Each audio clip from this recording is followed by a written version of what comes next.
France કબૂતરબાજીને લઈને એજન્ટોના નામ ખુલી ચૂક્યા છે તેમજ સીઆઈડીએ સત્તાવાર જે ગુજરાતી પેસેન્જરો હતા તેઓની જાહેરાત કરી ચૂકી છે। તેઓએ જાહેરાતમાં શું જણાવ્યું છે તેની વાત જો કરીએ તો થોડાક દિવસ પહેલાં જે ભારતમાંથી દુબઈ થઈ આગળ નિકારાગુઆથી અમેરિકા ગેરકાયદે જે પેસેન્જરો જવાના હતા તેઓને ફ્રાન્સના એરપોર્ટ પર રોકવામાં આવ્યા હતા।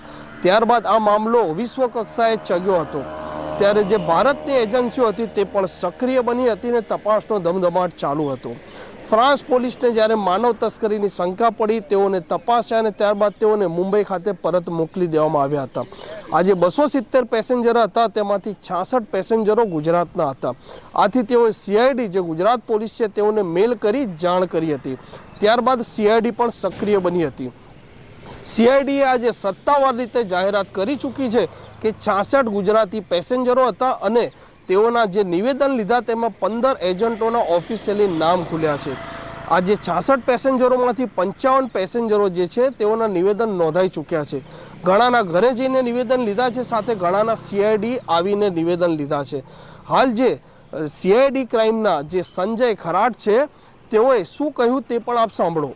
જે રીતે આપ સૌ જાણો છો, એક લીજેન્ડ એરલાઇન્સની ફ્લાઇટ ફ્રેન્ચ પોલીસ તરફથી ડિટેન કરવામાં આવી હતી। ત્યાં રોકાઈને આમાં અમુક જે 303 જેવા ભારતીય નાગરિકો ત્યાંથી આ ફ્લાઇટથી નિકારાગુઆ જવાના હતા એમને રોકીને અમુક લોકોને લગભગ 276 લોકોને પરત મુંબઈ મોકલેલ હતા। આમાંથી જે અમારા જોડે ગુજરાતની પેસેન્જર્સની લિસ્ટ છે 66 એ તમામ ગુજરાત પોલીસ તરફથી વેરીફાઈ થયેલા છે અને તમામ લોકો આપણા ઘેર પરત પહોંચેલા છે।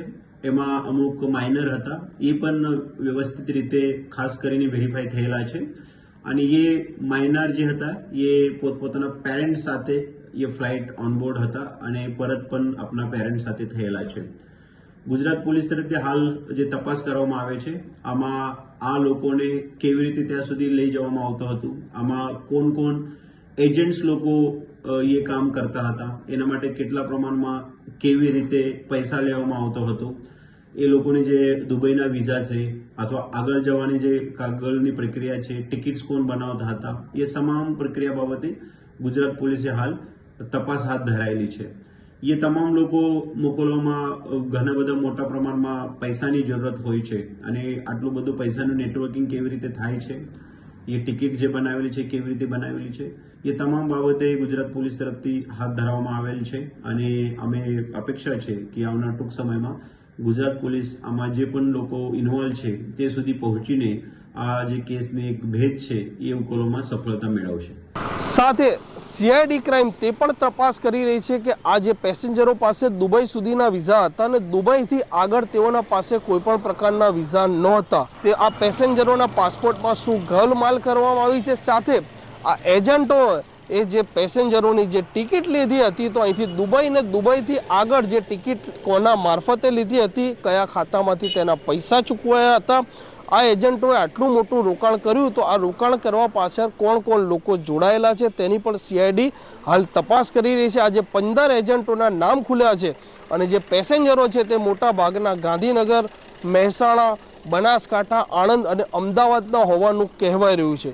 સીઆઈડી આ 66 પેસેન્જરોના પાસપોર્ટની વિગત મેળવી ચૂકી છે અને આગળ તપાસનો ધમધમાટ કરી રહી છે। આવનારા દિવસોમાં જે એજન્ટ છે તેમના પર તપાસનો સિકંજો કસાશે, સાથે ટૂંક સમયમાં ગુનો દાખલ થશે તેવી એક સંભાવના પણ દેખાઈ રહી છે। કેમેરામેન રાજેશ મિસ્ત્રી સાથે તોફિક ગાંચી, નવજીવન ન્યૂઝ, ગાંધીનગર।